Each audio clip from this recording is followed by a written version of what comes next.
Muy bien, pues gracias. Ya ahora comentamos algo.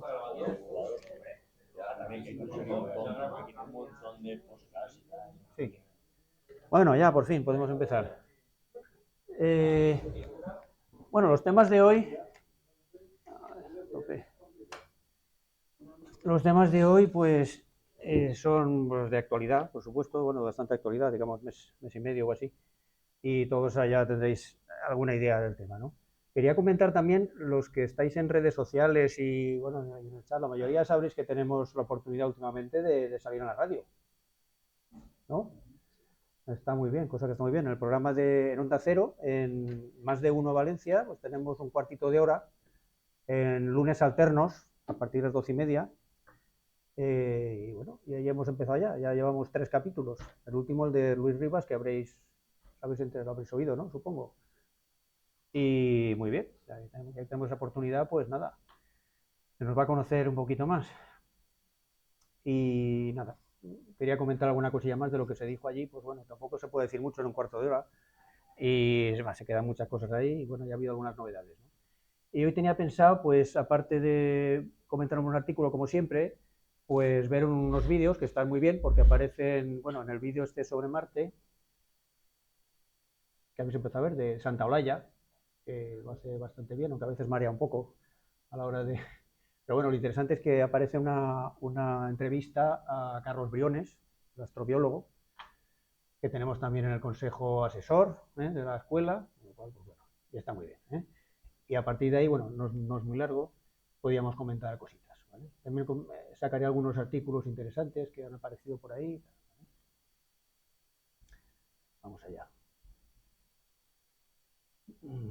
El pasado 10 de septiembre de 2025 saltaba la noticia. La NASA encuentra indicios de vida en Marte, elevando a 3 dentro de su baremo la posibilidad de que se dé este hallazgo. ¿Pero qué hay de verdad en todo esto? ¿Es un caso más de amarillismo científico por parte de los periodistas o estamos ante algo serio? Pues para entender bien esta noticia he invitado a un ya viejo conocido de este canal, Carlos Briones, experto en astrobiología del CAP en Madrid y apasionado también por la búsqueda de vida extraterrestre. Pues con él vamos a salir definitivamente de dudas. Preparados porque van a flipar.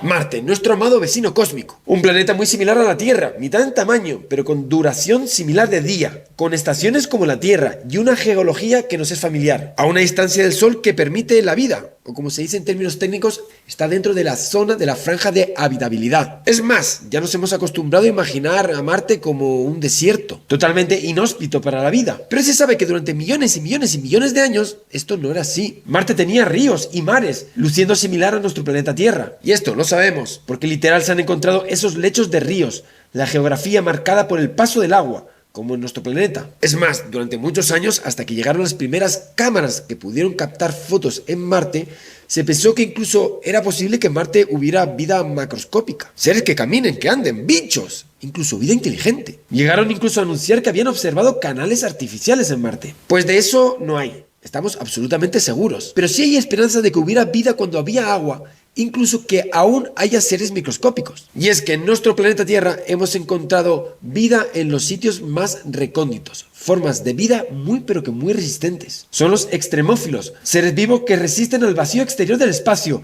el frío extremo, temperaturas increíblemente altas o ambientes superácidos. Quizás hay en un sitio tan inhóspito como Marte vida resistiendo bajo tierra. La verdad es que aún quedan esperanzas. Por eso que la pregunta de si hay o hubo vida en Marte es una pregunta legítima y sus consecuencias son verdaderamente increíbles, en especial si la respuesta es positiva. ¿Será esta vida como la vida de la Tierra? Creo que esto puede abrir caminos a nuevos y muy interesantes descubrimientos. Igual que el primer exoplaneta sirvió para disparar la búsqueda de planetas fuera del sistema solar y ya son miles los encontrados, encontrar el primer rastro de vida puede producir un efecto dominó. Es más, algunos expertos creen que es posible que la vida surgiera en Marte y de ahí saltara a la Tierra.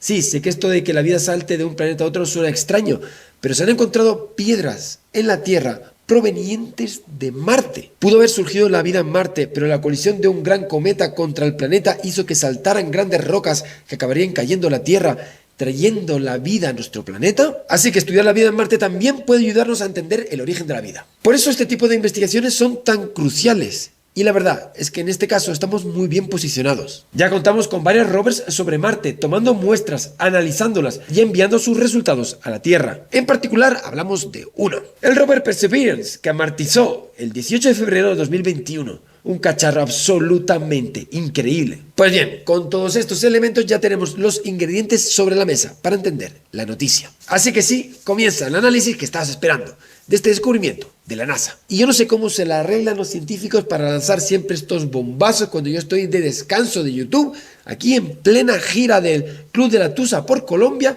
que me hacen grabar así a lo loco en cualquier hotel, porque es que es verdaderamente interesante como siempre las buenas noticias surgen cuando estoy de viaje. Pero bueno, dejémonos de lamentos y vayamos a la cuestión, que sirva como dato importante para contextualizar la noticia de dónde viene todo ello, directamente de la página web de la NASA, así que poca broma. Pues vayamos a la fuente original, a la noticia, para ver qué conclusiones podemos sacar de ahí. La noticia literalmente nos habla del descubrimiento de una posible biofirma en Marte. Se habla de un descubrimiento revolucionario y concluye de forma categórica, diciendo que las explicaciones de que haya ocurrido un proceso abiótico para lo que vemos en Bright Angel son menos probables. Yo la verdad que sabiendo lo cautos que son los científicos y más en particular en organizaciones tan grandes como la NASA, me parece muy bonito y sorprendente que usen una terminología tan directa. El origen de lo que han encontrado lo más probable es que sea biológico. Pero es más, contamos con un artículo científico publicado en Nature hace tan solo unos días y que se puede consultar porque es gratuito. Ahí hay un análisis detallado por si quieren profundizar. Pues aquí está todo el material. Ahora llega el momento de analizarlo con mucho detenimiento y para ello contamos con la persona adecuada aquí en este canal, en Datum Blog. Se trata de Carlos Briones, científico del Centro de Astrobiología en Madrid, experto en búsqueda de vida extraterrestre y autor de muchos libros muy interesantes al respecto de este tema, como Orígenes, Estamos solos o el más reciente, A bordo de tu curiosidad. Pues vamos directamente a hablar con Carlos para que nos cuente un poquito más acerca de esta noticia. La primera pregunta, Carlos, ¿qué ha ocurrido? ¿En qué consiste esta investigación? ¿De dónde viene toda esta movida? Hola amigo Javi, ¿qué tal? Un placer volver a hablar contigo, sobre todo para referirnos a nuestro querido planeta Marte, ¿verdad? Bueno, todo tiene que ver con esta noticia que saltó a la prensa el día 11 de septiembre con la publicación en Nature, en la prestigiosa revista Nature, de un artículo en el que nos explican el análisis que han hecho de una muestra muy interesante tomada por el rover Perseverance en julio del año pasado en una roca de más o menos 1 metro por 60 centímetros que se llama Cheyava Falls. Esta roca está dentro de una formación interesantísima desde el punto de vista mineralógico que se llama Bright Angel. Y esta a su vez está dentro de Neretva Vallis, que es un valle fluvial antiguo que hace unos 3.000 millones de años más o menos asumimos que desaguaba en el cráter Jezero, que está aquí, en esta zona, en Isidis Planitia, cerca del ecuador de Marte. Muchas gracias por la contextualización, Carlos. Y ya estamos con ganas de llegar al meollo científico. ¿Nos cuentas un poquito más qué es lo que se ha descubierto en concreto? El artículo es realmente interesante, está muy bien escrito, en él participan muchos autores porque, como decíamos, prácticamente todos los instrumentos del rover Perseverance han sido utilizados para analizar esta roca tan interesante. Entre los autores, de hecho, hay varias personas a las que conozco que son colegas, amigos, y hay 3 de ellos que son españoles. Entonces hemos de sentirnos también muy orgullosos, ¿no? Como españoles, porque, bueno, nuestra ciencia está llegando a las grandes revistas. De hecho, el Centro de Astrobiología está implicado en mucha de la actividad científica de Perseverance y de otros rovers en Marte. Los autores, de hecho, son bastante prudentes. No hablan en este artículo de que hayan detectado vida, ni señales de vida, ni evidencias de vida, pero como suele ocurrir, luego la prensa ha amplificado esta noticia científica, la ha dotado de un cierto, vamos a decir, amarillismo, y en ocasiones se ha dicho, bueno, pues como ya sabemos que ha ocurrido con anterioridad, y precisamente tú y yo, Javi, estuvimos hablando hace unos meses, ¿verdad?, de otro caso de hype científico, ¿no? Pues ha habido parte de la prensa a nivel mundial, no solo española, que, bueno, ha llegado a decir que se había encontrado realmente vida en Marte, es decir, que no estamos solos en el universo, ¿no? Esto es un tema del que ya hemos tratado, Javi, que a ti y a mí nos interesa mucho y es realmente controvertido, porque, claro, como sabemos, para hacer propuestas extraordinarias se requieren pruebas extraordinarias, ¿no?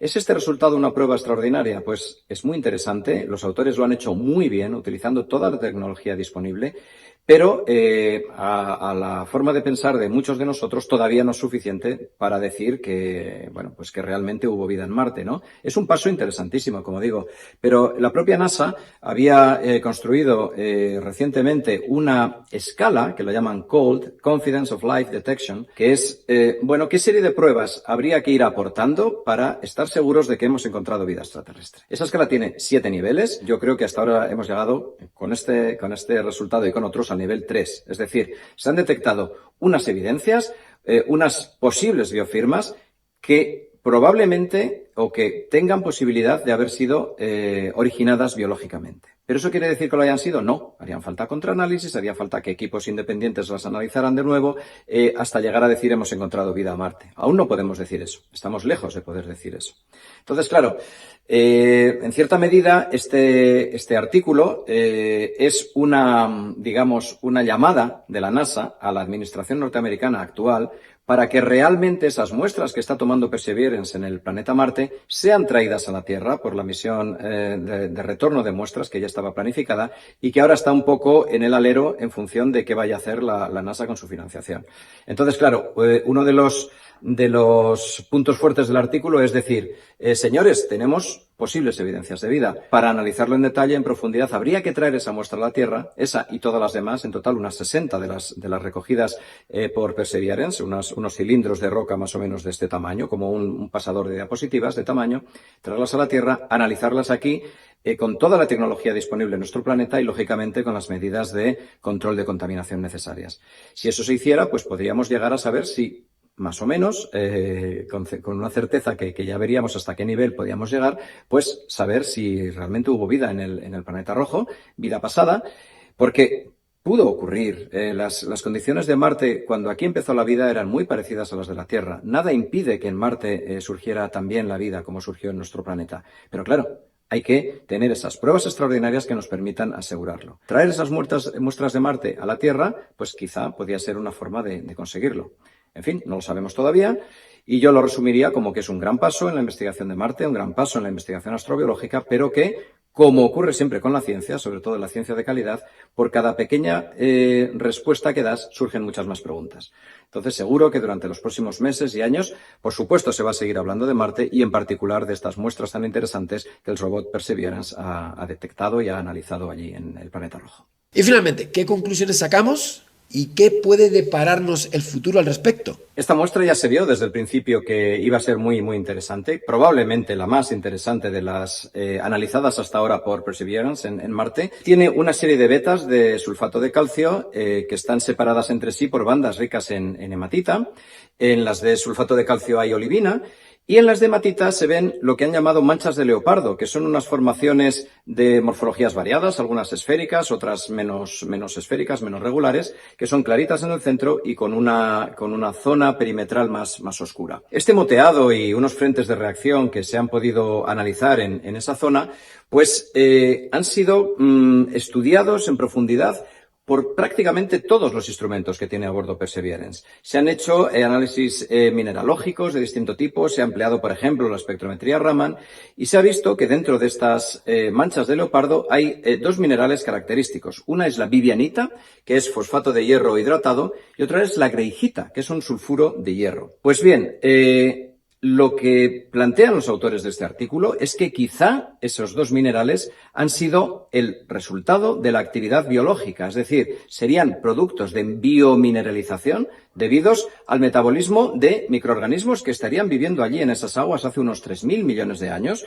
cuando prácticamente todo el hemisferio norte de Marte estaba cubierto por un gran océano de agua y que por tanto se trataría de biofirmas o biomarcadores, es decir, de la presencia de vida en aquellas etapas iniciales del planeta Marte. Muchísimas gracias, Carlos. Ya saben que pueden encontrar mucho más de su trabajo en su cuenta de Twitter, pero también en sus libros, que he recomendado hace solo un ratito. Así que, amigos y amigas, toca esperar. Son indicios muy interesantes, pero no concluyentes. Lo bueno es que la hoja de ruta está muy clara y el plan pasa por algo absolutamente increíble: recoger muestras directamente del suelo marciano. Como decía Carlos, una de las fases del proyecto del Perseverance consiste en el envío de unas naves para recoger las muestras que el rover toma in situ en Marte. en pequeñas cápsulas para retornarlas de vuelta a la Tierra. Será la primera vez que tengamos directamente suelo marciano para poder ser analizado por investigadores y laboratorios de todo el mundo. Es algo verdaderamente épico y debería ocurrir en los próximos años. Con el equipo humano ya trabajando directamente sobre estas muestras, será muchísimo más fácil salir definitivamente de dudas. Y para terminar, solo voy a añadir un poquito más de picante a esta ya suficientemente condimentada historia. Y es que hay un investigador, Gilles Levin, que afirma que ya se encontró vida en Marte hace 40 años. En 2019, la revista Scientific American publica un artículo con un titular muy llamativo, donde se hacen eco de unas afirmaciones de este investigador, el Dr. Levin. Estoy convencido de que encontramos evidencia de vida en Marte en la década de 1970. ¿Pero quién es este Gilles Levin? Pues se trata de un investigador genial que se introdujo dentro del campo de la exobiología a través de la ingeniería sanitaria. Amigo de Carl Sagan, ambos compartirían esta pasión por la vida extraterrestre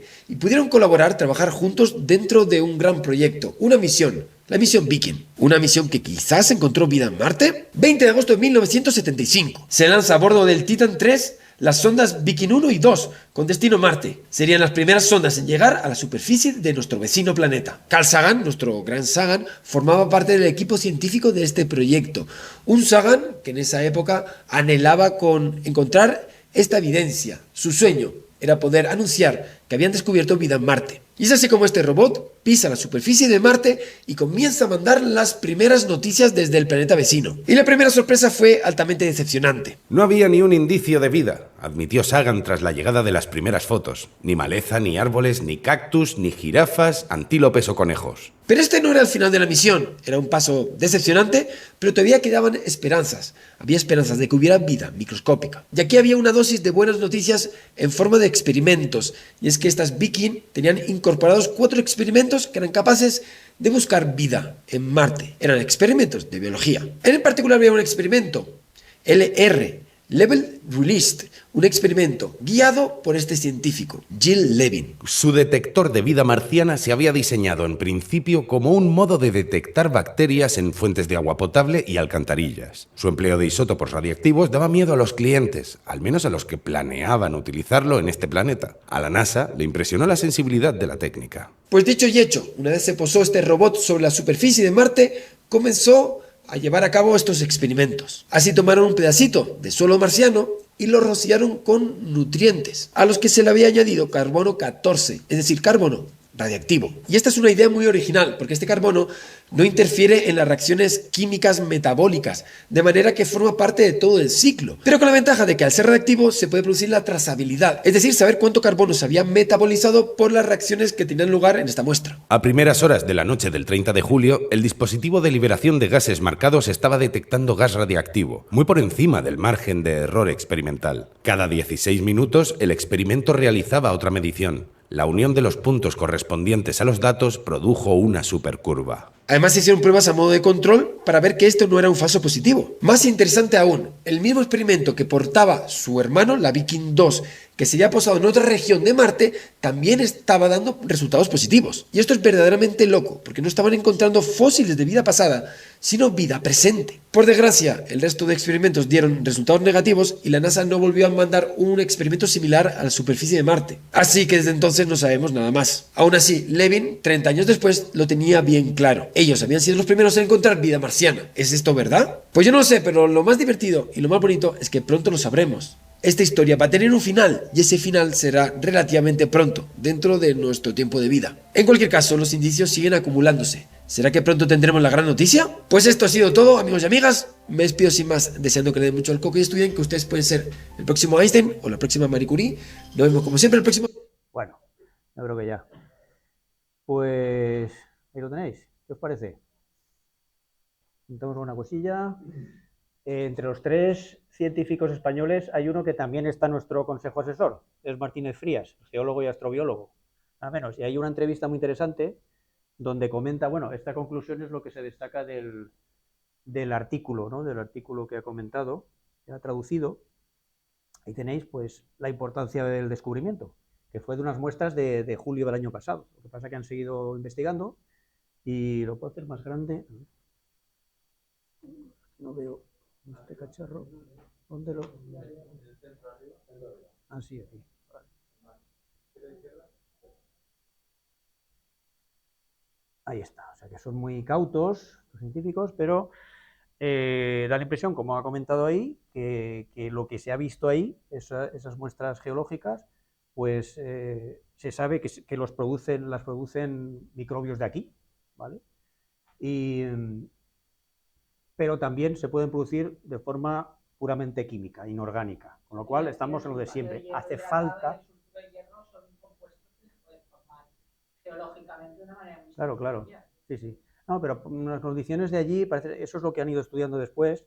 Y vamos a ver, la greijita que llamamos y la vivianita, esos minerales, se producen en ciertas condiciones de bajas temperaturas, no demasiada acidez del suelo. Entonces, de forma inorgánica parece ser que daría falta medio ácido y temperaturas más altas, ¿no? Que pueden venir de fuentes hidrotermales y tal, que parece ser que por allí no están. Entonces, digamos que las probabilidades están más inclinadas hacia la vida que hacia la no vida. Eso es lo que concluyen, ¿vale? Después de muchas vueltas, en fin, viendo todo el ambiente geológico y viéndolo todo, ¿no? Y eso es lo que se han tirado más de un año analizando. Pues aquí tenéis, dice, nos lleva lecturas, contiene características, texturas, o sea, la apariencia ya también, tú ves una rocación en la Tierra, eso muestra que han existido microbios hace miles de millones de años. Y que es la forma de identificar microbios aquí en la Tierra también, de tanta antigüedad. Con lo cual, bueno, ya nos está diciendo que la vida, si allí ha habido vida, sería muy similar a la nuestra. Que no se sabe en principio, bueno, no tenía por qué, pero parece ser que algo lleva a que la vida, claro, basada en el agua, el carbono, parece ser que es impensable otra base, ¿no? Para otro esqueleto para las moléculas orgánicas. Entonces, todo eso lleva a una bioquímica, pues seguramente mucho hierro, diferente. Allí hay mucho hierro. Sí, sí, sí, sí, sí. Aquí el que es más parecido es el Río Tinto. Claro, claro, lo utilizan como... Sí, sí. Es una química muy similar a la que se supone. Por eso están estudiándolo tanto, claro, claro. Y se ha descubierto que tiene una cantidad de vida tremenda, vida toda microscópica, pero vida, al fin y al cabo. Sí, sí, que pensaban que era imposible que hubiera nada vivo y han encontrado cantidad. Pero incluso en grietas a kilómetros de profundidad hay microbios ahí viviendo, comiendo piedra prácticamente, o sea, unas cosas tremendas. Y donde no llega prácticamente el oxígeno tampoco, es decir, que aquí no te falta oxígeno, a estos microbios no les haría falta oxígeno y se sabe que aquí en la Tierra tampoco, o sea, que no hay problema por eso. Pero dice, una característica consistente, procesos que al ser encontrada desafían atribuirla a procesos inanimados o biológicos, obligando a recopilar más datos. Claro, aquí está el tema de que el robot no puede hacer más allí. Entonces, para demostrar que eso es de origen biológico, pues habría que traer las muestras a la Tierra, que eso es lo que está peligrando. Claro. O que envíe el experimento ese de los años 70. Ese es que no he explicado al final, pero el tema es que eso se vio después que podía ser de origen inorgánico también, es decir, de algo que no habían pensado que podía pasar allí, pues resulta que sí. Luego se dieron cuenta de que ese experimento no demostraba nada realmente, ¿vale? Era, pues eso,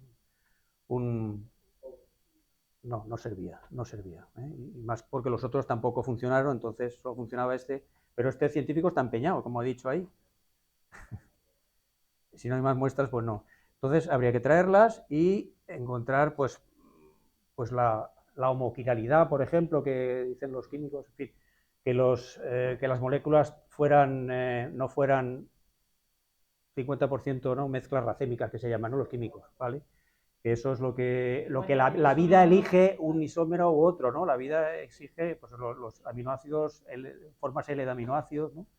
Que eso indicaría claramente que son, o a lo mejor los de ahí son D, a saber, claro, eso sería interesantísimo, ver si existiera vida afuera, como compararla con la de aquí, aunque fuera parecida, pero que no sería igual, seguramente, ¿no? Entonces, eso solo se puede hacer aquí. O los isótopos o los isótopos del carbono. Si predomina el 12 sobre el 13, eso es impepinable que es vida, ¿no? Pero han utilizado seres vivos, ¿no? Esos carbonos.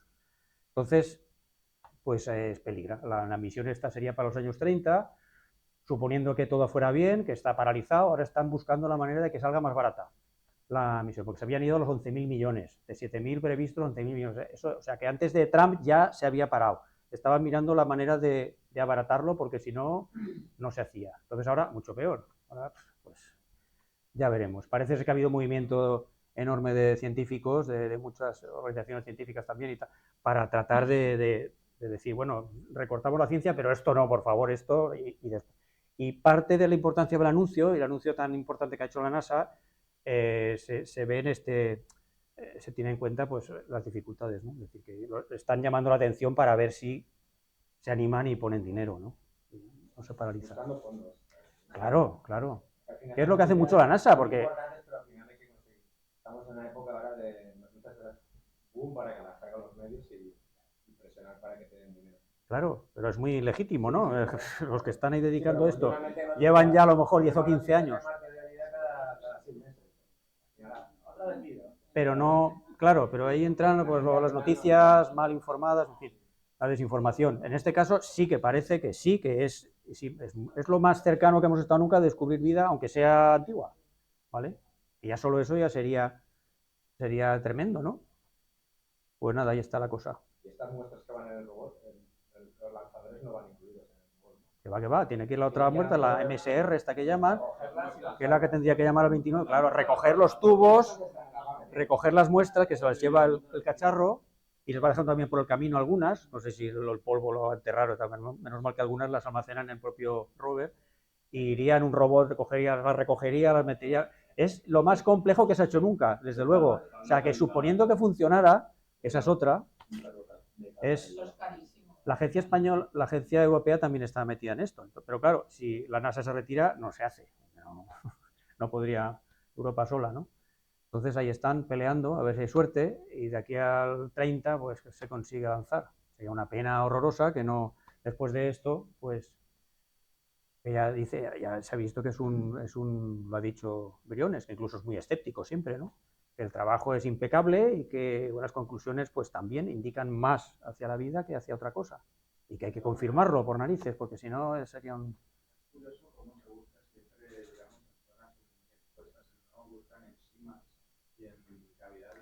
que no están accesibles. Sí que está previsto, creo que también es para el 30, una misión europea, el Rosalind Franklin, que ese sí que perforaría hasta 2 metros. Tampoco que sea mucho, pero es posible que se conservara mejor ahí la vida, claro. Se piensa que...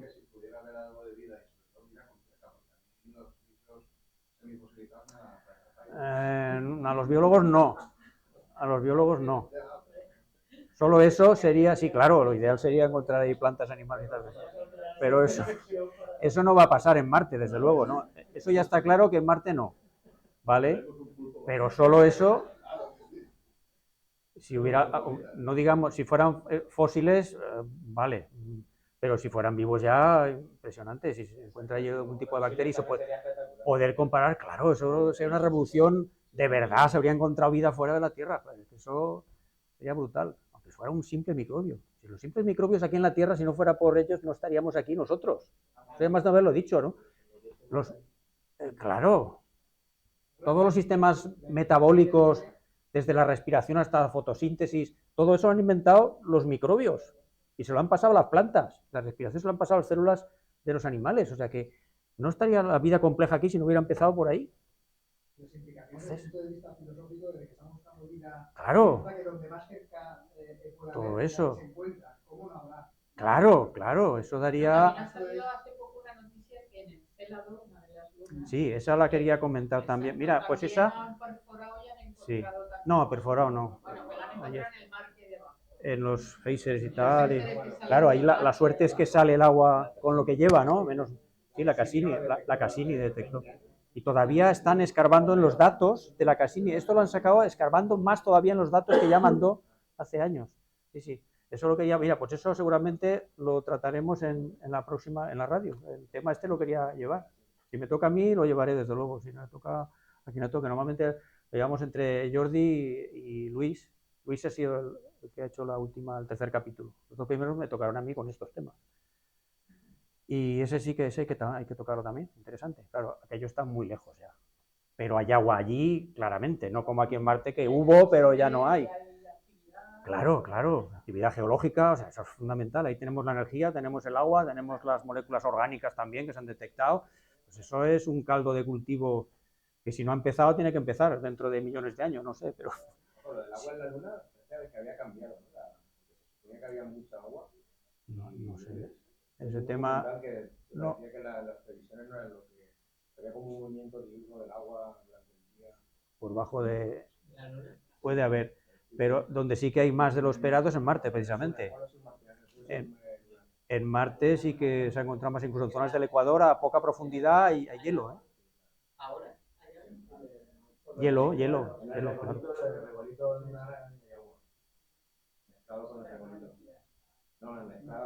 Bueno, químicamente, claro. Muchas toneladas de agua. Sí, polvo hidratado, digamos, no sé, minerales hidratados. Pero hielo, lo ideal es sacarlo, lo más fácil es sacarlo del hielo. Por eso buscan las zonas polares, donde hay más hielo también. Pero desde luego, otra cosa interesante es que en Marte hay mucha más de la que se ha imaginado. Y a cierta profundidad a lo mejor hay algo de calor ahí volcánico, lo que sea, y hay agua líquida donde pueden vivir eso, microorganismos ahora mismo. ¿Qué? Parte del hielo es de CO2. Pero de agua hay mucha. Sí, mucho. La atmósfera es toda CO2. Bueno, pues vamos a pasar a otro tema, porque si no, hemos empezado tarde. Bueno, lo que queráis. Seguimos un poquillo más. Nos queda el cometa, el super cometa interestelar. Que puede ser una nave nodriza y todo, gigantesca. Hay una foto de la nave nodriza, ¿habéis visto? ¿Habéis visto? El Abraham Avi Loeb. Bueno, esto vamos a ver por aquí arriba, sobre reciente hallazgo, vale. Bueno, quería comentar lo de Martínez Frías, que bueno, aquí está la entrevista, que más o menos dice esto. Bueno, la conclusión, él mismo le pregunté directamente, porque es que lo tenemos en nuestro consejo asesor y más o menos pues, por redes sociales le pregunto a veces cosas y tal, y el tío siempre contesta, ¿no? Y me contestó con esta conclusión del artículo directamente. O sea, ahí tenéis la idea, ¿no? Que sí que es muy interesante, pero que todavía hay que demostrarlo. Ya está. Más o menos eso es lo que cuenta. Aquí está en este artículo. Si queréis leerlo más tranquilamente, aquí tenéis las referencias, ¿eh? Y aquí, cuando podemos decir un sí rotundo que hemos encontrado vida en Marte, pues comenta todo esto que hemos comentado ahora, ¿no? Hasta que no vengan las muestras no hay manera. Y aquí lo de, bueno, el tema de Trump y compañía, lo difícil que está por el recorte de la ciencia de NASA, pues también comenta todo este tema, ¿no? Son los artículos más interesantes que he encontrado. Y aquí el último artículo, bueno, hoy mismo, hace 2 o 3 horas, me he encontrado un articulillo de un grupo español que ha estado analizando la trayectoria del cometa. ¿Sí lo habéis visto? Pues creo que lo iba a poner en el chat. Quería ponerlo, no sé si al final lo he puesto. Sí, ese está muy bien. Sí, no sabía que había salido ahí, lo he leído por otra fuente. Pues lo pondré en el semanal, esas noticias vamos a ponerlas, sí, interesante. Y aquí aparece la trayectoria que quería poner. Comentamos. También hay un vídeo de este hombre, un poquito más largo, y ahí entrevista. Bueno, aquí está la trayectoria, muy interesante, por dónde está pasando. Viene por aquí. Aquí esto es de la ESA porque es cuando. Ahora sabéis que ha pasado muy cerca de Marte y ha habido algunas sondas, la TGO, creo que era la que está orbitando.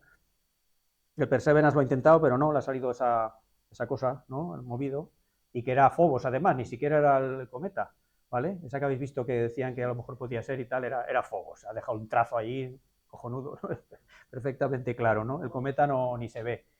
Y sí que lo ha visto la TGO, por ahí no sé si he encontrado una foto. No, esto es lo que ha encontrado el Perseverance, ¿no? Aquí está el Phobos movido. Aquí. Y bueno, analizarán, de todas maneras no creo que puedan sacar mucha información de ahí, pero bueno, yo creo que se sacará más de telescopios desde la Tierra que desde allí. Luego están en final de octubre, aquí pone, a ver, octubre, máximo aproximamiento al Sol el 30 de octubre, a partir de aquí sería la JUICE en camino para las lunas muy interesante, para las lunas de Júpiter, pues podría apuntarlo también, ¿eh? Precisamente cuando esté oculto para nosotros por el Sol, ¿vale? Entonces la sonda de esta JUICE podría bueno, capturarlo. Y luego ya desde a partir de final de noviembre y tal, a ver, bueno, cuando esté por aquí, pues ya podríamos desde la Tierra observarlo, ya con todos nuestros telescopios gigantescos en Tierra.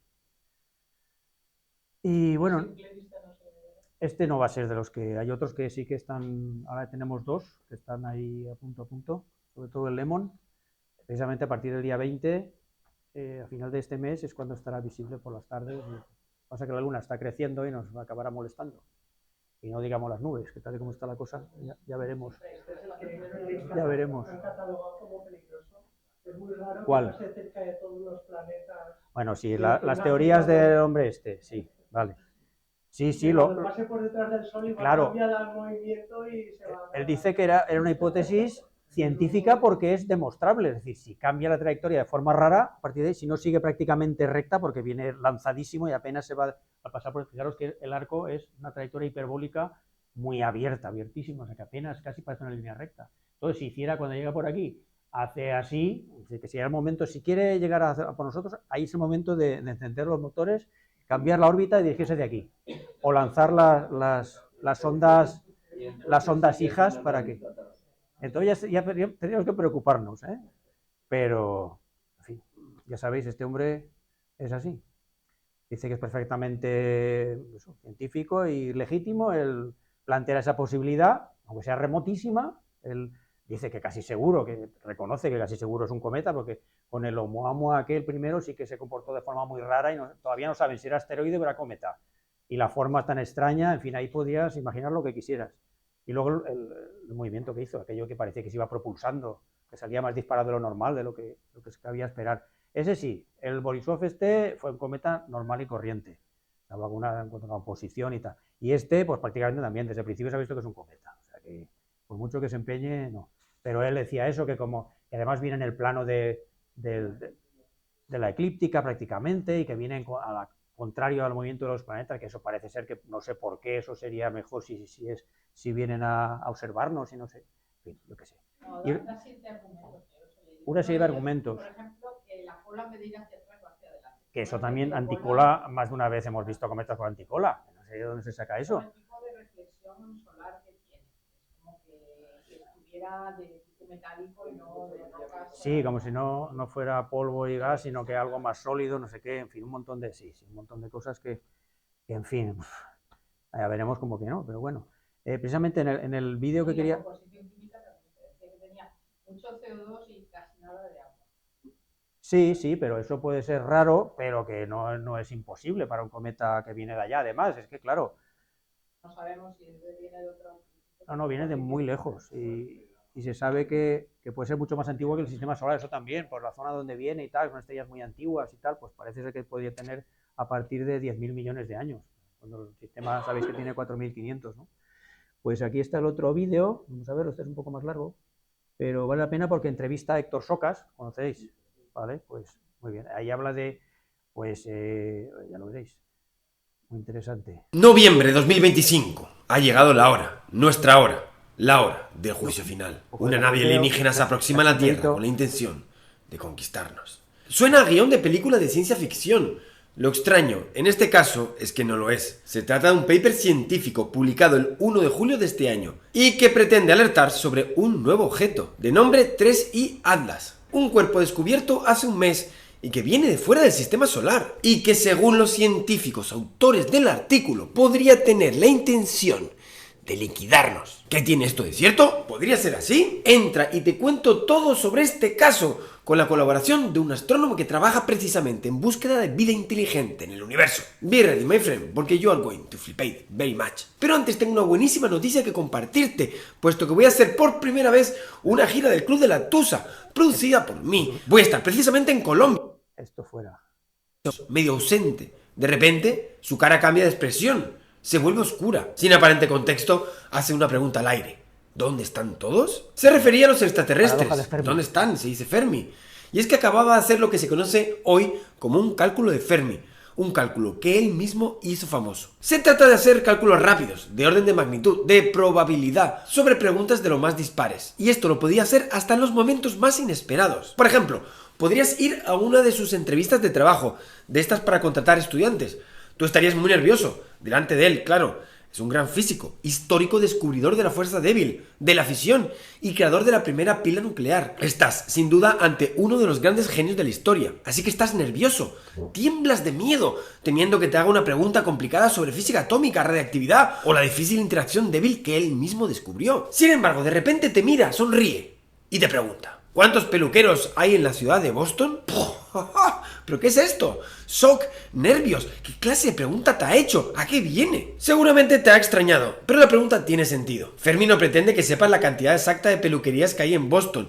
pero sí que sepas hacer cálculos rápidos de probabilidad, una estimación basada, de este tipo. En Boston hay unas 500.000 personas, de las cuales un 95% se corta el pelo con frecuencia de... Porque luego Héctor Socas se basa en esto de analizando los temas probabilísticos que hace el Avi Loeb, desmontándolos, más o menos, ¿no? Porque ya veréis. Menos una vez al mes, lo que da un total de X cortes de pelo. Un peluquero en una jornada corta X personas al día, etcétera, etcétera, etcétera. Con lo cual, finalmente sacas la cifra. Dices, pues hay unas 120 peluquerías. Ha sido rápido.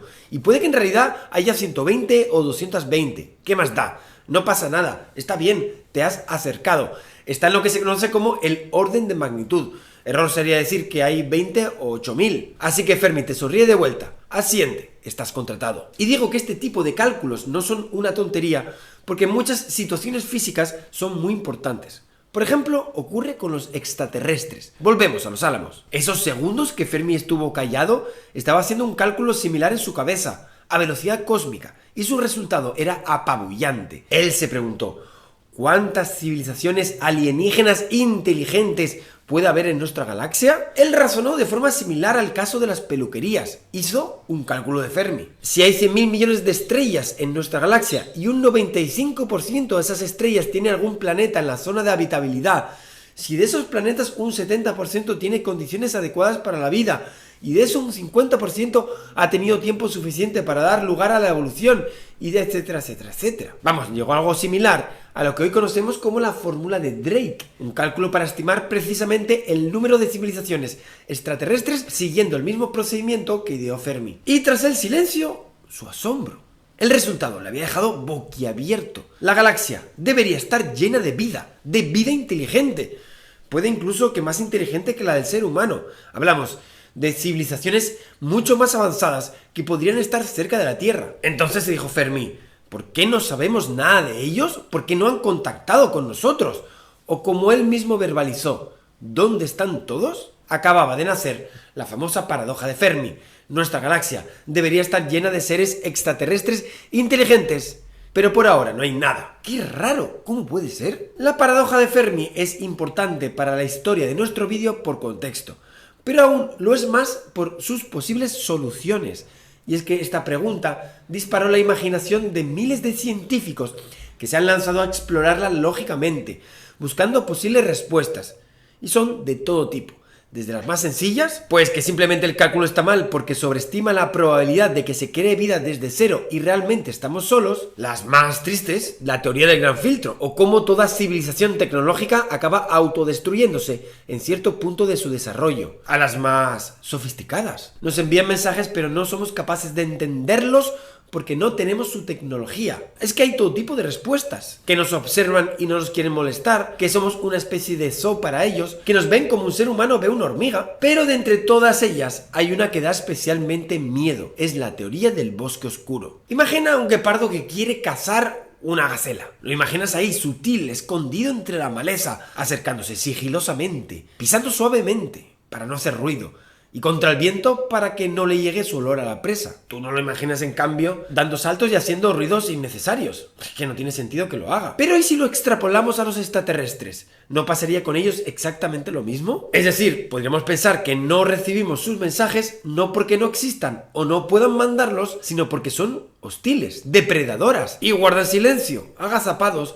para ir sigilosamente aproximándose poco a poco, hasta que sea demasiado tarde para la presa, y de sorpresa, atacar. ¿Podría eso estar pasando aquí, en la Tierra, pronto? 22 de julio de 2025. Los científicos Adam Hibbert, Adam Crowell y Abraham Loeb publican un artículo de título ¿Is the Interstellar Object Alien Technology? Un estudio que se refiere a un objeto nuevo encontrado. Es un cuerpo en movimiento de unos 20 kilómetros de diámetro, con órbita hiperbólica, que ha entrado en el sistema solar para escapar de ello. En esta visita pasará cerca de los planetas del sistema solar como Venus, Marte o Júpiter. Abraham Loeb, más conocido como Avi Loeb, y sus colaboradores plantean una cuestión muy controvertida. ¿Será algo más que un simple objeto rocoso? ¿Podría ser una nave alienígena en misión de conquista, agazapado en silencio para caer sobre la Tierra, con la misma paradoja de Fermi? Y ¡puf! Entonces, todo está ya por los aires. La NASA hace caso omiso del estudio de Harvard sobre una supuesta nave extraterrestre. Es un cometa interestelar. Rechazo pleno. ¿Pero por qué? ¿Qué está pasando? Pues de esto va precisamente este vídeo.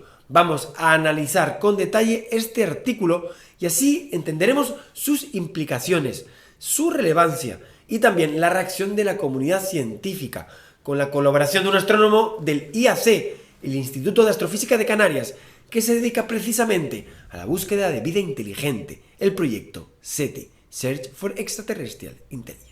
Así que bien, amigos y amigas, un vídeo muy cargadito, interesante, donde vamos a analizar juntos un artículo científico, este de aquí. Pero antes de entrar en materia, empecemos con un poco de contexto necesario para entenderlo todo mejor. Porque uno de los firmantes del artículo, Abraham Loeb, o más conocido como Avi Loeb, igual no lo reconozcas, pero es un viejo conocido de este canal. Ya hemos hablado de él en otros vídeos, e incluso tuvimos la suerte de poder entrevistarle. Un científico incómodo, por sus métodos, que son muy criticados por considerarse agresivos y poco científicos. Por sus temas, siempre polémicos, buscando tecnología extraterrestre o señales de otras civilizaciones. Y obvio también por sus conclusiones, según sus críticos, demasiado atrevidas y poco fundamentadas. Pero Avi Loeb es un caso especialmente incómodo por sus credenciales, porque Loeb, como científico, es muy bueno, al punto de poder decir que hay muy pocos que estén en todo el mundo a su nivel. Director del Instituto de Teoría y Computación del Centro de Astronomía de Harvard, con más de 800 artículos publicados a su espalda. Sus investigaciones van de los agujeros negros a la formación estelar o el Big Bang, con un índice H, según Google Scholar, de 132. Este es un parámetro para medir el impacto de un investigador, su calidad científica. Y ya te digo que muy pocos científicos en todo el mundo lo tienen a ese nivel. Es sin duda una de las grandes mentes de la astrofísica de nuestra era. Es decir, en pocas palabras, es un Cristiano Ronaldo de la física y la astronomía que de repente deja los agujeros negros y el Big Bang y se pone a buscar marcianitos. Y digo que es un viejo amigo porque no es la primera vez que hace algo así. Es el científico detrás de la teoría de que Oumuamua es una nave estelar del año 2017, el que salió en el evento de Jaime Maussan con un estudio sobre materiales esféricos en 2023 y ahora con este 3i Atlas en 2025. ¿Pero es que acaso Avi Loeb se ha vuelto completamente loco? La verdad es que no, y es que aunque es criticable por su enfoque poco convencional y por su temática, sus métodos son científicos, al menos hasta cierto punto. En rigor, sus métodos son mucho más científicos que el promedio investigador sobre ovnis y alienígenas que suele salir por la televisión. Es decir, no es el típico iluminado con un cono de papel albal en la cabeza que dice que lo abdujeron el martes pasado y lo llevaron a Raticulín. No, es un investigador de alto nivel buscando vida extraterrestre. Cálculos serios, medidas, procedimientos, comunicando sus resultados en artículos científicos. Al menos, insisto, hasta cierto punto. Porque sí, la comunidad científica critica sus métodos. Y es que, como digo, no es la primera vez que Avi Loeb choca contra el mundo astronómico. Su primera gran aportación fue con Oumuamua, el primer objeto interestelar descubierto por el ser humano. En esta investigación plantea la posibilidad de su origen extraterrestre basado en su forma, su composición, su trayectoria, la posibilidad de observación de algo así, y en particular por cómo parece haber acelerado en su camino bordeando el Sol. Loeb especula que podría ser una nave extraterrestre de una civilización inteligente, una nave impulsada por una vela solar, como las que los ingenieros aeronáuticos terrestres están diseñando para sus naves humanas futuras. Naves impulsadas por la radiación del Sol que impacta sobre una enorme vela y acelera con ello la nave. Al pasar por el Sol, la vela de Oumuamua recogería esa energía siendo impulsada en su camino. Esta fue una investigación muy criticada por la comunidad científica, por entender que sus conclusiones eran demasiado precipitadas y sus métodos poco convencionales. Su siguiente singular estudio no fue en el espacio, sino en la Tierra. En enero de 2014, el Departamento de Defensa de Estados Unidos observa un meteoro entrando en la atmósfera terrestre sobre el Océano Pacífico Sur,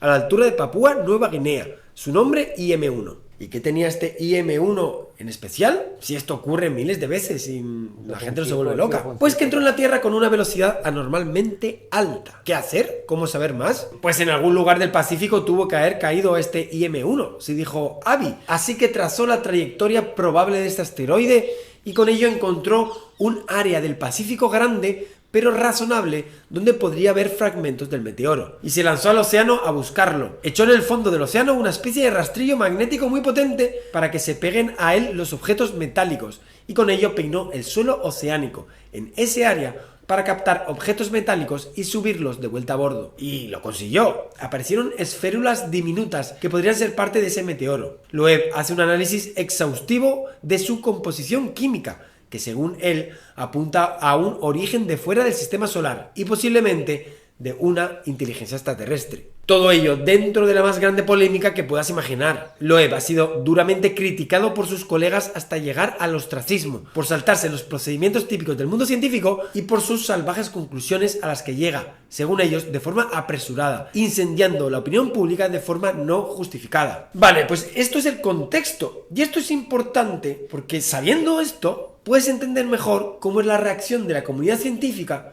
cuando Avi Loeb va en junio de 2025 y suelta esta perla. El artículo al que hacemos referencia de hace unos días, de nuevo con una temática y un enfoque incendiario. ¿Pero qué dice el artículo? ¿Y podría tener algo de razón? Vamos con ello. Este objeto que ha sido observado, el 3I Atlas, tiene dos cosas que lo hacen particular. La primera es que es interestelar, no es un cometa o un asteroide de nuestro sistema solar, sino que viene de fuera. Es el tercero de esta especie observado por el ser humano en toda la historia, tras Oumuamua y el 2I Borisov, algo que de por sí ya lo hace interesante. Pero respecto a estos, lo que también sorprende es su tamaño, órdenes de magnitud mayor que Oumuamua, por ejemplo, aunque lo que más llama la atención a Avi Loeb y sus colaboradores es su trayectoria.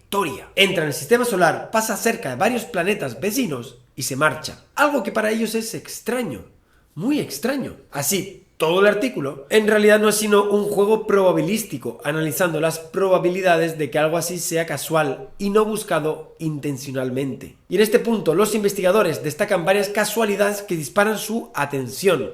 En primer lugar, que el objeto siga una trayectoria casi en el plano del sistema solar, la eclíptica. Su trayectoria está casi en ese plano, son solo 5 grados por encima del plano del sistema solar. Si es una entrada casual, de un asteroide o cometa, sería más probable que viniera en cualquier otra dirección. Pero es que además lo hace de forma retrógrada, es decir, si los planetas giran todos en una dirección, en un sentido, este lo hace en el sentido contrario y en el mismo plano. Y esto sería importante por motivos que explico más adelante. También los investigadores calculan la probabilidad de que un objeto lanzado así al azar pase tan cerca de ciertos planetas vecinos. Estas son las distancias a las que pasará de Marte, Venus y Júpiter. Algo que ellos encuentran muy pero que muy poco probable, de esta magnitud de probabilidad, o que venga en la dirección del centro galáctico, lo que dificultó y retrasó su detección, algo que también estiman como poco probable. Pero en especial les llama la atención que la trayectoria sea tal que el perihelio, que es el punto más cercano al Sol en su órbita, ocurra justo cuando este objeto está oculto a la Tierra por el Sol, es decir, cuando no lo podemos ver. En ese momento los tres cuerpos, el objeto, el Sol y la Tierra, están alineados. ¿Y por qué esto es extraño? A Loeb y sus colaboradores les parece sospechoso, y es algo que para ellos haría una civilización con malas, muy malas intenciones. Y es que el perihelio es el momento óptimo para realizar una maniobra de desvío, una maniobra de Oberth, uno de los padres de la cohetería. Y es que en el perihelio se alcanza la velocidad máxima, por lo que es el momento ideal para realizar un cambio de órbita.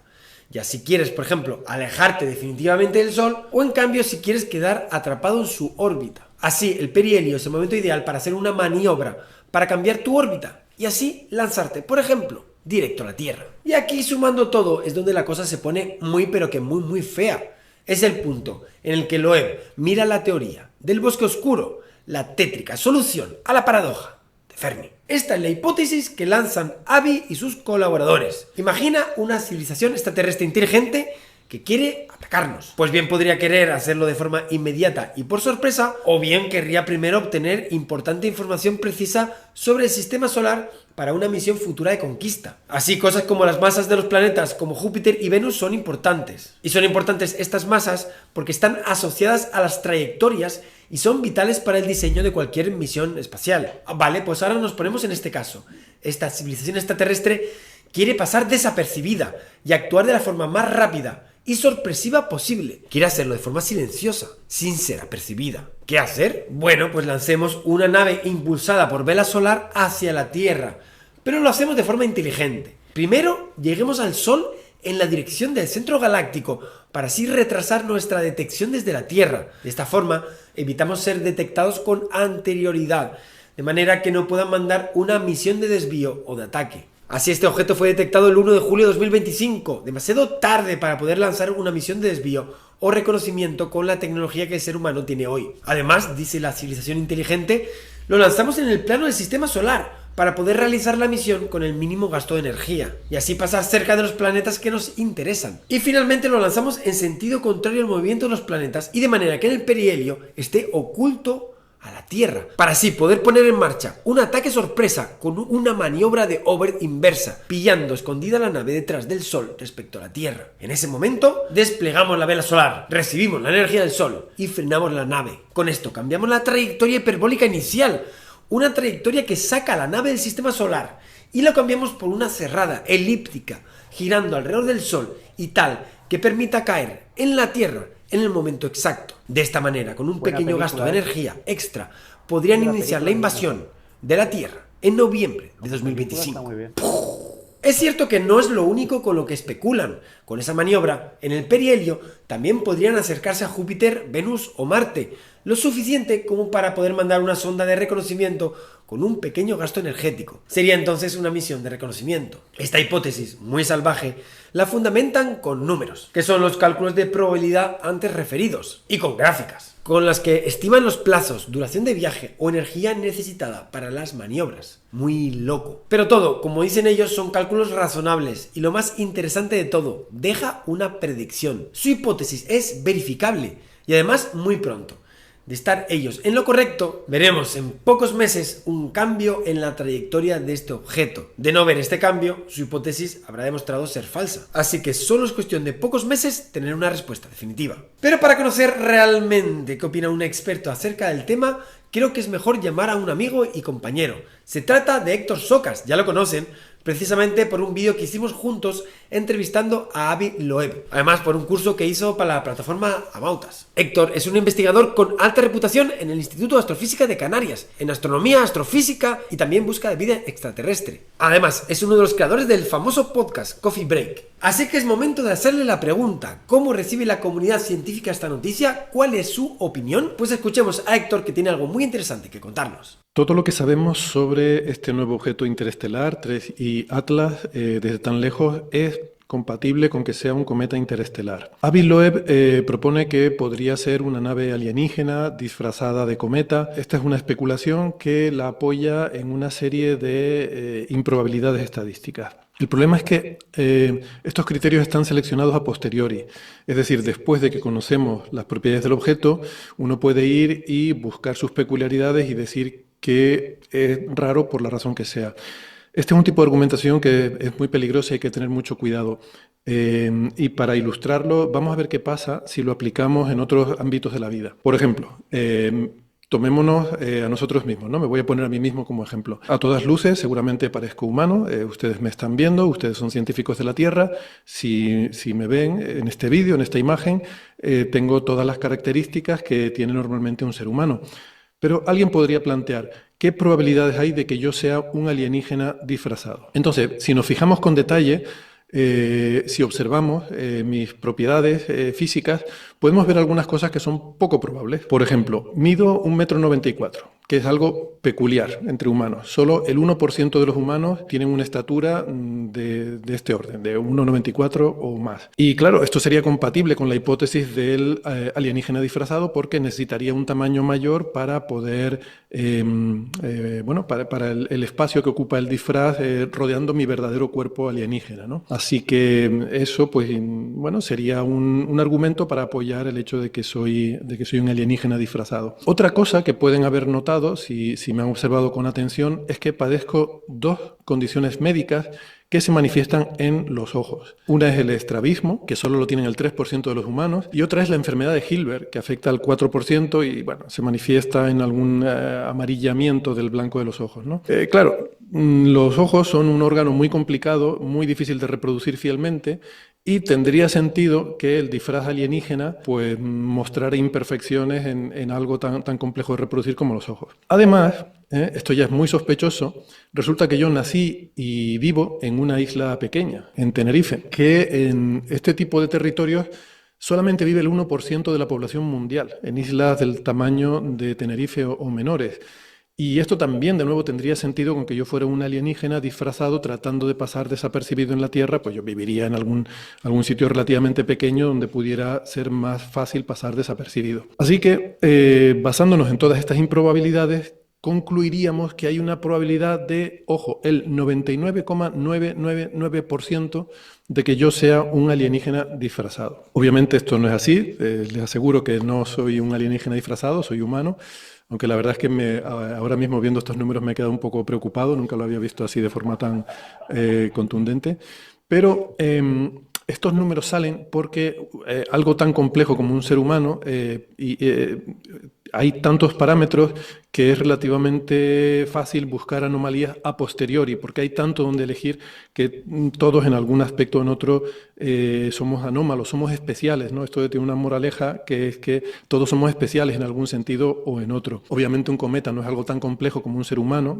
ni siquiera un cometa interestelar, pero el juego es el mismo. Entonces no vale poner criterios a posteriori, o sí vale, pero no puede usarse, no podemos verlo como una argumentación contundente para probar algo que es muy, por otra parte, a priori, muy difícil de pensar que sea así. Ahora bien, lo que propone Avi es que mantengamos la mente abierta porque tampoco se ha demostrado al 100% que 3i Atlas no sea una nave extraterrestre. Es decir, todo lo que vemos es compatible con que sea un cometa, pero podría ser una nave extraterrestre disfrazada. ¿Puedes demostrar que no lo sea? No, no podemos demostrar que no lo sea.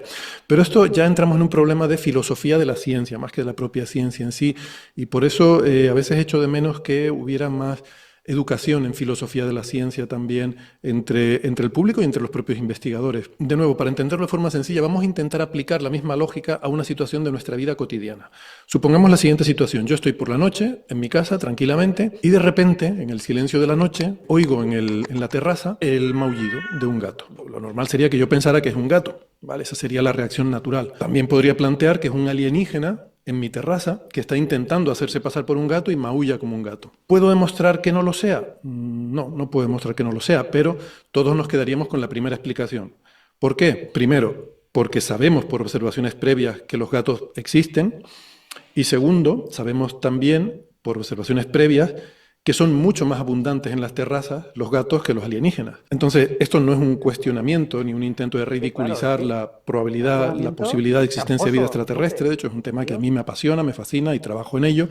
Simplemente es una valoración de probabilidad por la abundancia relativa que tenemos de unos y de otros. En la Tierra hay 1.000 millones de gatos de ese orden y seguramente incluso, aunque haya gente que piense que hay alienígenas en la Tierra, yo no, pues seguramente no pensarán que son más de unos pocos, con lo cual la abundancia relativa de gatos alienígenas es de cientos de millones, ¿no? Entonces, aunque no pueda demostrar que no sea un alienígena disfrazado de gato, es la explicación obvia por esta probabilidad numérica. Podemos plantearnos qué nos dice la experiencia sobre abundancias de cometas y de naves interestelares alienígenas. No sabemos, no tenemos información de la abundancia de naves interestelares, pero sí sabemos bastante de astrofísica y tenemos una bastante buena idea del número de asteroides y cometas interestelares que hay por ahí flotando en el espacio en la galaxia. Entonces, para darnos una idea, los modelos de formación del sistema solar nos dicen que la mayor parte de objetos del sistema solar fueron expulsados al principio de su vida, y de hecho luego a lo largo también de toda la vida del sistema solar se han expulsado muchos objetos. La estimación es que entre billones con B, 10 a la 12, un 1 con 12 ceros detrás, y cientos de billones de estos objetos han sido expulsados del sistema solar, asteroides y cometas. Que vale, son estimaciones teóricas y pueden tener su incertidumbre, pueden que estén mal en un factor 2 arriba o abajo, pero aún así seguimos hablando de entre billones y cientos de billones de asteroides y cometas que el sistema solar ha expulsado y están por ahí flotando en el medio interestelar entre nuestra galaxia. Por cierto, y estoy hablando de objetos de tamaño kilométrico. Hasta ahora el sistema solar no ha generado ni una sola nave de tamaño kilométrico que haya sido expulsada al espacio interestelar. O sea, que nuestro sistema solar ha poblado el espacio interestelar con un número ridículamente mayor de cometas y asteroides que de naves espaciales de tamaño kilométrico. Y eso mismo puede ser cierto de otros sistemas estelares, solo que además el nuestro es particularmente sesgado hacia las naves, porque alberga una civilización inteligente. No sabemos cuántas civilizaciones inteligentes hay en la galaxia, pero yo creo que a nadie se le pasa por la cabeza que que sea una fracción alta de las estrellas que hay en la galaxia. Por lo tanto, de los 100.000 millones o 200.000 millones de estrellas en nuestra galaxia, la gran mayoría estarán expulsando entre billones y cientos de billones de cometas y asteroides, y el número de naves interestelares, pues no sabemos cuántas serán, pero seguramente será un número ridículamente bajo comparado con este. Por lo tanto, cuando sumamos todo, está claro que el número de cometas y asteroides kilométricos flotando libres por la galaxia debe ser billones o cientos de billones, o millones de billones, o trillones de veces mayor que el de naves interestelares kilométricas. Además, los números nos dicen que cada año unos pocos de estos asteroides y cometas entran en nuestro sistema solar. Y por casualidad, de vez en cuando descubrimos alguno de ellos. No los vemos todos porque son demasiado débiles y requieren telescopios potentes y requiere algo de casualidad que esté un telescopio potente observando justo esa región del cielo. Pero, de nuevo, ¿qué es lo que nos dice la experiencia? Pues lo que nos dice es que este objeto, 3i Atlas, tiene pinta de cometa, es normal que de vez en cuando descubramos algún cometa interestelar como este, y que el número de cometas interestelares debe ser infinitamente mayor que el de naves alienígenas de tamaño kilométrico. Por tanto, lo sensato es pensar que el maullido de la terraza es un gato y el 3i Atlas es un cometa. Lo de mantener la mente abierta está bien, y todos estamos de acuerdo con eso. Hay que ser abiertos de mente, no hay que cerrarse a las posibilidades. Pero también hay que llamar las cosas por su nombre. Hay que tener claros cuáles son los argumentos que sustentan las hipótesis. Y en el caso de Avi Loeb, su historial es el de publicar artículos asociando fenómenos llamativos, cualquier cosa intrigante, cualquier cosa que esté en la prensa, lo asocia con la hipótesis alienígena. Les recuerdo, empezó con los FRBs, los Fast Radio Bursts, cuando eran mucho más intrigantes que ahora ya vamos sabiendo más de ellos, pero cuando no sabíamos mucho, publicó un artículo sugiriendo que podían ser tecnología extraterrestre. Y luego, cuando se descubrió el primer objeto interestelar, el 1i Oumuamua, también publicó varios artículos, además muy convencido de que era extraterrestre, y publicó un libro que fue un bestseller. Luego los objetos, los meteoros que él llamó IM-1 e IM-2, que chocaron con la Tierra en 2014 y 2017, y que, bueno, hay cierta controversia con esto, pero podrían venir también de fuera del sistema solar.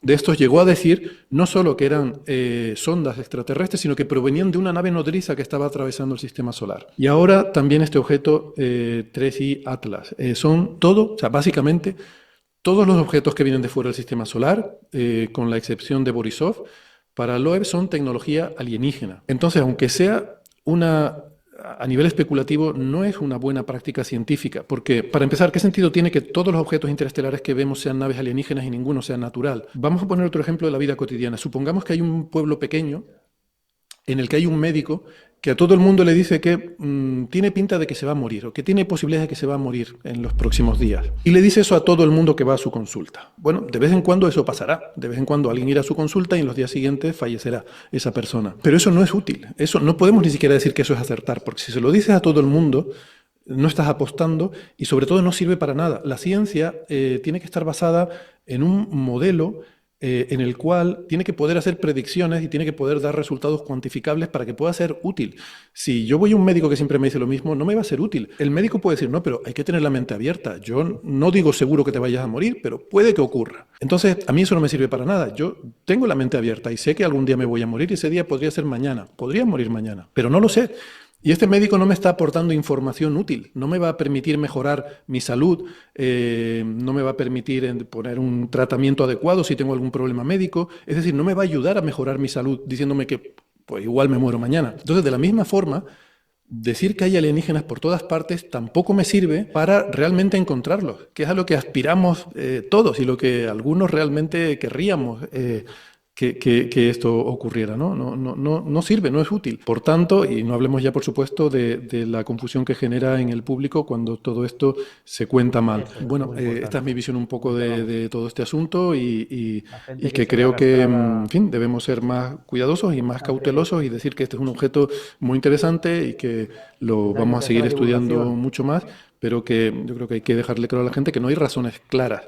No hay claras, no hay razones fundamentadas para sugerir que este objeto puede ser una nave extraterrestre, más que no sé, que el maullido que escuché en mi terraza es un alienígena disfrazado de gato. Mi opinión. Creo que todos estamos de acuerdo en que es una hipótesis salvaje, complicada, poco probable de ser cierta. De hecho, esto es algo que los mismos investigadores dicen de su trabajo. Ellos lo ven como algo verdaderamente improbable, pero argumentan su publicación primero porque, aunque la probabilidad de que sea correcta su hipótesis es muy baja, las consecuencias que tendrían son alarmantes. Y también porque lo consideran un ejercicio interesante de índole académica. Así que le quitan hierro a la publicación, también, supongo, intentando calmar las voces contrarias a su trabajo y con ello rebajar la polémica, quitarle hierro. Ellos mismos consideran que lo más probable es que estén equivocados y se demuestre lo contrario a su hipótesis. Con ello insisten en el valor académico del trabajo. Y finalmente también es importante recordar que lo que hemos visto del artículo no es un artículo publicado en una revista, sino es un preprint subido a la plataforma libre de artículos científicos y que no implica una revisión por pares ni publicación en una revista consolidada. Es decir, es un trabajo que se encuentra en fase preliminar a la publicación, por lo tanto no validado aún por otros científicos. Por ahora, todo lo que nos queda es esperar. Pero mientras, ¿tú qué opinas? Pues esto ha sido todo, compañero. Bueno, pues eso es lo que hay. Mejor no se puede explicar, ¿no? Sí, sí, eso ya os digo que no va a pasar. Eso no va a pasar. Imaginaos lo tramposo que es el tipo este, ¿no? Porque claro, pero luego te va diciendo para cubrirse, pues dice, no, esto es comprobable, por tanto es científico. Pues ya te digo que eso no lo van a publicar en Nature como lo de Marte, ¿eh? Eso no, ni de coña. ¿Lo de la cola? Es una cola previa que muchos anticolas existen, en muchos cometas se han visto. Y la otra también está apareciendo ya. Es que eso fue al principio, ¿no? ¿Qué? ¿Cómo? Ya. No. Ha llegado a decir como que está soltando polvo para camuflarse y no sé qué, historias. Sí, ha llegado. Porque luego ha publicado artículos de divulgación por ahí, está. En el Confidencial tienen una sección de él. Continuamente está sacando artículos de divulgación sobre sus papers y tal. Sí. Y va abundando en todos estos temas, claro, siempre. Sí, pero todo el prestigio que tenía, ¿dónde va a parar? O sea, es que no lo entiende nadie. O sea, no. Sí, está publicando libros y todo, y ahora, bueno, está en la onda. No lo sé, seguramente. No, está consiguiendo mucha financiación de gente millonaria que está con este tema como locos. Sí, financiación está consiguiendo para irse ahí al Pacífico, o sea, al Índico a buscarlos. Consiguió un montón de pasta y tal, que sí, debía ser. Pero entonces lo entiendo todavía menos. Entonces es que, no sé, le ha dado un clic aquí en la cabeza. Además, cuando tira esa especie de detector de Gaiman para coger los metales, sí, toda esa historia. supone que los metales que utiliza esa nave son ferromagnéticos. Podrían no ser. No, y lo que luego se ha explicado que todo eso que ha encontrado podía ser basura de todo tipo o cosas de meteoritos reales de aquí y tal. Es que... No, sí, este se dedicó, sí. Newton acabó su vida buscando. En parte de su vida perdió un montón de años con estudios rarísimos de tipo astrológico y tal. No, y antes también, antes de sus grandes obras, estuvo perdiendo el tiempo 7 u 8 años en cosas de astrología y no sé qué. O sea que son tíos que le pegan a todo y están muy locos, pero son genios. En fin, no sé. Todo eso, sí, la obsesión de los extraterrestres, ¿no? Con aquello de podría ser, pues claro, sí podría ser. Como lo del gato y el extraterrestre y yo qué sé, claro. La semana pasada salió un artículo que se había, como unos científicos habían vuelto a recalcular la probabilidad de vida inteligente en el universo. La ecuación de Drake. Sí, pero la habían Sí, es verdad. La habían bajado, pero muchísimo. Sí. No, es que esa ecuación, claro, se va de miles de civilizaciones a cero. Claro. En nuestra galaxia. Eso lo habrán hecho a partir de un estudio más profundo de la Tierra. Sí, profundizando un poquito. Bueno, cuando se hizo ni siquiera se habían encontrado planetas extrasolares. O sea que eso va a favor, ¿no?, de que pudieran existir. Hay muchísimos más planetas por ahí, además de tipo terrestre y tal. Pero claro, hay otras variables ahí que lo mismo sacas 0 que sacas 100.000. Que están tan...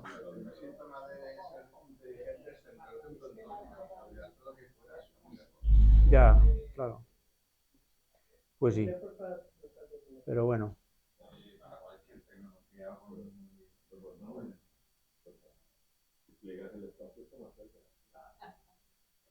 Este es el artículo de los españoles, este que ha salido hace horas, que lo he encontrado.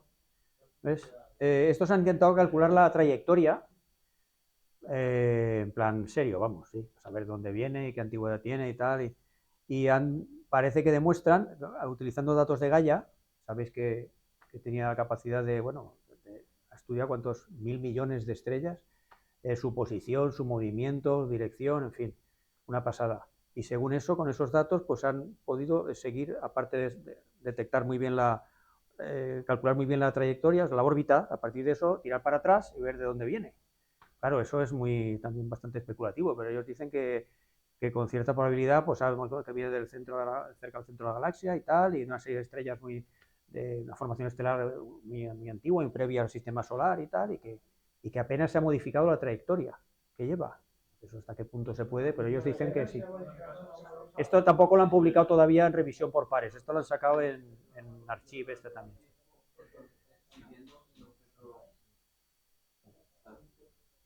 Dice que han calculado, han pasado cerca de 90 y tantas estrellas, han podido confirmar 60 y tantas de ellas y que no ha pasado suficientemente cerca como para desviarse, ¿no? Y entonces pueden seguir la línea para allá y pensar eso, que se ha desviado muy poquito, que viene de allá, de esa zona. Pero bueno.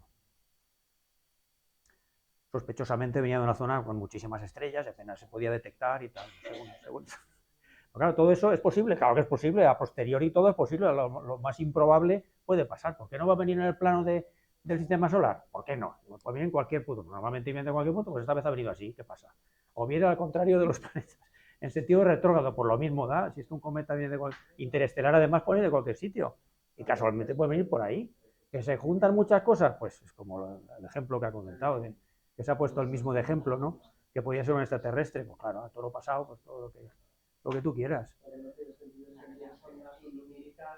Para hacer estudios, solo con que pasen la experiencia de lo que del tiempo, como nos morimos, lo que duramos y todo eso, y una sonda lumínica a estudiarlos. Bueno, igual no tienen más, no han llegado a eso, no llegan a superar la velocidad de la luz. Son inteligentes, pero no tanto. Entonces, ¿sí? No, podían pensar a lo grande o vivir ellos 10.000 años cada uno, yo qué sé. O ya películas, todas las que queráis. Pero luego, yo he leído el libro, el primero que sacó, que se llama Interestelar o Extraterrestre, o algo así. Por una palabra, plas, ahí grande. Pirateado, claro, yo no me gasto un duro en eso, ¿no? Y era agradable de leer y te ponía nervios y tal. Era como eso, como leer una novela casi, ¿no? Con argumentos muy improbables, pero posibles. Entonces tú te puedes dejar llevar y escribe bien el tío. Y podía montar un... Sí, sí, ¿no? El tío no es gilipollas, desde luego. ¿No? ¿El qué? ¿Qué se sabe de estas piedras de fuera del sistema? Ah, pues que es muy probable que ocurra, pero que es muy difícil de detectar. Bueno, las piedras sobre todo, claro. Eso es porque vino a una velocidad tremenda. Ah, no, pero eso de la composición no es verdad tampoco. Eso es lo que dijo él, pero luego eso lo han analizado y eso es mentira. Que puede ser perfectamente humano. Vamos, sí, esas aleaciones que ha encontrado y tal. Esto eran como restos de... El meteorito que buscó en el fondo. Sí, sí. Sí, ¿de qué? Si has leído algo acerca de ellos. No, más... Lo de que sean interestelar, bueno, se puede averiguar por la velocidad tremendísima. Esta es la máxima velocidad que han detectado de un objeto. Era un poquito rara, sí, no era habitual, pero que tampoco es como para pensar ya. Es que claro, en cuanto hay un poquito raro, pues ya... Sí, pero eso puede tener que ver con su formación, dónde se ha formado, las transformaciones que ha habido por el camino, pueden pasar muchas cosas. Todo menos pensar, es que enseguida, pobre, enseguida se va directamente al tema. Es que no. ¿Qué parámetros se pueden averiguar de un objeto así? Composición. Por espectrografía, composición básicamente, bueno, la dirección y tal. No sé, sí, tamaño que está es muy incierto todavía. Parecía que era de 20, que parece ser reducido a 5, a lo mejor está entre 5 y 10, no sé. todavía no está bastante cerca, pero vamos, sí, se podrá estudiar perfectamente. Hay tiempo, no como los otros que desaparecieron rápido, esta vez sí que se va a poder, y se va a aprender mucho, va a estar súper interesante, claro. Pero todo no hace falta pensar, para que sea no hace falta, claro, no hace falta pensar en eso para que reconozcamos que es interesantísimo, claro. Y se van a detectar, con el Vera Rubin se van a detectar muchísimos más. Se piensa que cantidad se nos escapan. La mayoría de los que llegan, tienen que llegar muchísimos. Igual que la Tierra, que el sistema solar ha soltado cantidad, el cálculo que ha hecho, seguro que ha soltado para otros sistemas un montón de rocas, y lo mismo nos han llegado, claro. O sea que es detectarlo. Y hay una misión muy interesante para el 29 de la Agencia Espacial Europea, Comet Interceptor o algo así le llaman, para aparcarlo ahí en un punto de Lagrange, en el 2, y estaba para el 29, ya veremos si lo lanzan. Estar en espera y en cuanto apareciera uno, lanzarse a por él. Tanto de la nube de Oort, en principio está diseñado para los de la nube de Oort, que interesan, porque se supone que no se han modificado desde que se formó el sistema solar y tal, y eso no se ha podido estudiar nunca. Y eso, llevaría 2 sondas que lanzaría a partir de, o sea, este sería la madre, digamos, y lanzaría un par de sondas y lo estudiaría desde puntos diferentes y tal. Y si viene un interestelar, lo mismo. Pero no, o sea, que sea la opción de poderlos estudiar con tiempo. Ya en el espacio lo tienes ahí aparcado. Entonces, desviarlo no, estudiarlo, claro, en principio. Pero ya, o sea, si vienen de fuera de la galaxia, no, de fuera de la galaxia no, de fuera del sistema solar. Todo dentro de la galaxia. De otras galaxias sí que ya eso es impensable. Pero me refiero, las ondas que has mencionado tendrán que coger una velocidad por lo menos y bueno, bastante alta para hacer el seguimiento de... Están ahí en órbita, supongo que en ese punto de la galaxia pues han calculado que sería la mejor manera para con mínima energía poder dirigirse hacia el cometa, venga de donde venga. También depende de la suerte, claro, según cómo venga y de dónde venga, a lo mejor es más difícil, pero ya habría tiempo para pillarlo, por lo visto. No sé qué tipo de propulsión lleva ni nada, no he entrado en detalles, pero muy interesante, ¿verdad? Que ya se dijo de poder, incluso el Oumuamua aún estaría a tiro, y eso es el 17. Parece ser que si se hubiera lanzado una hace poco, aún podría, utilizando el Sol como lanzadera, a llegar a pillarlo. Eso se ha especulado, pero claro, no se va a hacer. No se ha hecho y no se va a hacer. Pero eso que si se tiene ya ahí aparcado y ya preparado, sería muy posible que se pudiera estudiar muy bien. Poder incluso tomar muestras o algo, no sé si llega a esa capacidad, pero... Una oportunidad. Tendríamos... A ver, que me refiero a, quizá habría que dejar pasar alguno hasta... Ostras, con la velocidad que podemos coger, sí que es oportuno, más adecuado para... No sé, igual pueden quedar también aparcados y si no han gastado combustible, pues pueden utilizarlo otra segunda vez, ya no sé, eso ya los detalles. Y también sería mala suerte, a lo mejor se dedican a uno que venga de nuestro sistema solar y en eso aparece un interestelar, entonces a ver qué haces, ¿no? Se me ha ocurrido, digo, ahí sí que sería una putada, porque está diseñado, está pensado para los de la nube de Oort, en principio, para los nuestros. Pero, claro, han visto que nos visitan más de lo normal, pues, y el Vera Rubin va a detectar muchísimos, seguramente. Está previsto que sí, seguro, porque tiene un campo de visión tremendo y va a ser difícil que se le escape nada. De entrada, nada más ponerlo en marcha, en las primeras pruebas ya ves que no sé cuántos asteroides que no se conocían. 2 docenas, no sé cuántas. O sea, que va a ser una pasada. Y ya está en funcionamiento. Entonces, pues eso. Ya es la hora. No habrá que irse a cenar o a cada uno a su casa. Yo seguiría, yo por mí. Pero nos ocurre. La verdad es que estos temas son muy interesantes. Y son los que estamos intentando, bueno, eso, tratar para lo de la radio, pues buscar si hay algo así que sale nuevo, eso es lo que les interesa también. Eso se desinfló muchísimo. Eso sí que era muy cogido por los pelos. No, incluso las detecciones, se pone en duda la detección de la propia fosfina esta, que podía ser causada en una biofirma de estas posible también, lo producen microorganismos y también puede producirse de forma inorgánica. Con lo cual estamos otra vez, no son bioindicadores precisos. Sí, no, posible, además en las nubes y tal, que era una especulación, una posibilidad que ya decía Sagan y tal, pero eso está muy desinflado. Sí, iba a entrar en órbita, ¿no? Sí, no, Mercurio ahí no cabe esperar. Muy interesante todo geológicamente, pero ahí sí que sería una sorpresa tremenda encontrar algo vivo. Hay sitios y sitios.